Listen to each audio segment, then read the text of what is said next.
You've heard it your whole life, from a teacher on the playground, a friend at summer camp, maybe your own parents. There was always that one kid who'd point at a long-legged creature on the wall and whisper, "Don't touch it. Its venom is strong enough to kill a cow. The only reason it doesn't kill people is because its fangs are too short to bite through our skin." Dramatic, right? A deadly assassin trapped inside a fragile body. It's the kind of tragic supervillain origin story that sticks, which is probably why it's survived for decades. Here's the problem. None of it is true. And every time someone crushes one because of that myth, they may be destroying one of nature's best defenses against the pests they actually should fear. Today, we're dismantling one of the world's most widespread urban legends for good. And by the end, you might find yourself grateful these creatures are in your house. But before we bust the myth, there's a problem most people don't even know exists. Picture a daddy longlegs. What do you see? A tiny oval bobbing across your garden soil, or a spindly spider hanging in a messy web in your basement? Here's the twist. Those are two completely different animals, different bodies, different habits, different capabilities, same nickname. To find the truth, we have to split them apart. Let's start outdoors. You're in the garden, lifting a log, walking through tall grass. You spot something that looks like a black bean balanced on 8 ridiculous thread-thin legs. Startle it, and it starts bouncing up and down frantically, like it's doing rapid squats to scare you off. Most people call this a daddy longlegs. Its real name is the Harvestman. And here's the truth. It is not a spider. Never has been. Calling a Harvestman a spider is like calling a bat a bird or a whale a fish. Both belong to the class Arachnida. That's where the similarity ends. A true spider has 2 body segments joined by a narrow waist. A Harvestman's body is one fused oval, basically a potato with 8 absurdly long legs. Spiders spin silk. Harvestmen have no silk glands. They can't produce a single thread. Spiders have venom glands and hollow fangs. Harvestmen have neither. In fact, Harvestmen are closer relatives to scorpions and mites than they are to spiders. So does the too venomous to bite myth apply here? It can't. This creature doesn't produce a single drop of venom, 0 threat to you, your kids, your pets. So what's it doing in your yard? Working the night shift. While your garden sleeps, Harvestmen patrol the soil, the leaf litter, the bark, feeding on decaying matter, fungi, aphid colonies, dead organisms. They're one of nature's most efficient decomposers. If your yard is crawling with Harvestmen, that's not a problem. That's a healthy, thriving ecosystem announcing itself.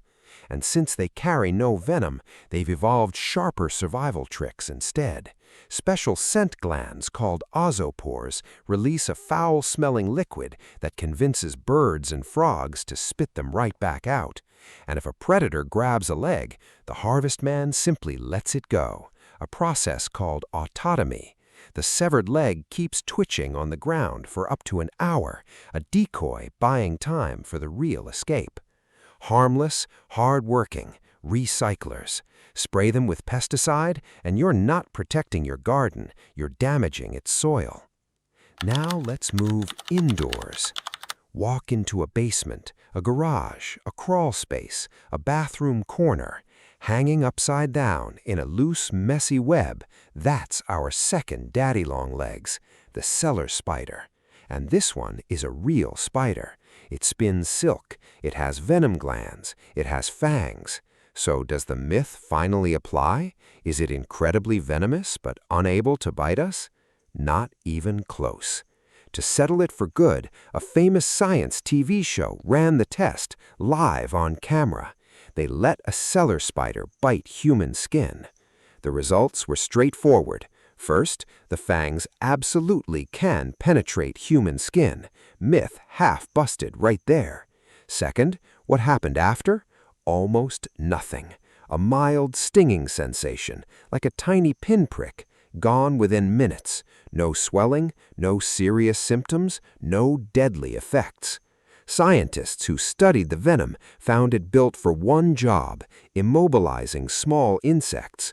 On a mammal, it barely registers. Verdict: completely debunked.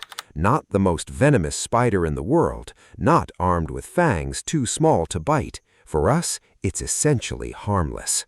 But if you think this spider is just a lazy freeloader collecting dust, you couldn't be more wrong. Every night, an extraordinary hunting drama unfolds in crawl spaces and garages, and this fragile-looking creature is often the undisputed predator at the center of it. Its favorite prey? Imagine this: the black widow. Sounds backwards. Black widows are famous for potent neurotoxic venom, the kind that earns them a trip to the ER. Yet the cellar spider keeps winning. Here's how. It steps directly on the outer edge of the black widow's web and begins plucking the strands, a tactic called aggressive mimicry. The vibrations feel exactly like a trapped insect struggling for its life. Sensing an easy meal, the black widow rushes out. That's when the trap springs. The cellar spider's long legs give it an enormous reach advantage. From a safe distance, it throws thick, sticky silk over the black widow before it can strike back. The black widow's legs are too short to reach far enough to fight back, and within moments, the predator becomes the prey, wrapped, immobilized, and eventually consumed. A spider capable of sending a person to the emergency room ends up as dinner for the harmless one you've been sweeping off your ceiling. It sounds almost unbelievable, but researchers have documented exactly this behavior. Studies from the University of California found that cellar spiders actively hunt and suppress black widows and other dangerous house spiders. That's why some naturalists consider them one of the most valuable predators living quietly in your home. So, look at your basement. Messy, tangled webs in the corners? Congratulations, your biological security system may be already running exactly as intended. Step back, and both creatures point to the same truth. They're not pests, they're indicators. See Harvestman in your yard? That's healthy soil, active decomposition, a balanced outdoor ecosystem doing its job. See cellar spiders in your basement? That means there's a prey base nearby. Mosquitoes, flies, ants, rogue spiders, and the cellar spider is already keeping it in check. Their presence doesn't mean your house is dirty. It means your mini ecosystem is functioning exactly as nature intended. Kill them with a shoe or a can of spray, and you don't just remove an eyesore, you break the cycle and open the door for the very pests you were trying to avoid. In the first place, neither of these animals is decorating your home. Both of them are working. The legend promised you a terrifying assassin, world-ending venom trapped inside a body too weak to use it. The reality is better. Two harmless, hard-working creatures. One recycles your soil, the other hunts down the spiders you actually need to worry about. So, next time you see 8 long legs in the corner of your room or out along the garden path, don't grab the shoe, don't grab the spray. Leave it there. Did you grow up believing the too venomous to bite myth? Has a cellar spider ever surprised you with its hunting skills? Drop a comment. I read every one. If this video finally put one of the internet's oldest myths to rest, hit subscribe now and share it with someone who still believes it. Together, let's clear the name of one of nature's most misunderstood creatures. Thanks for watching, and I'll see you in the next one.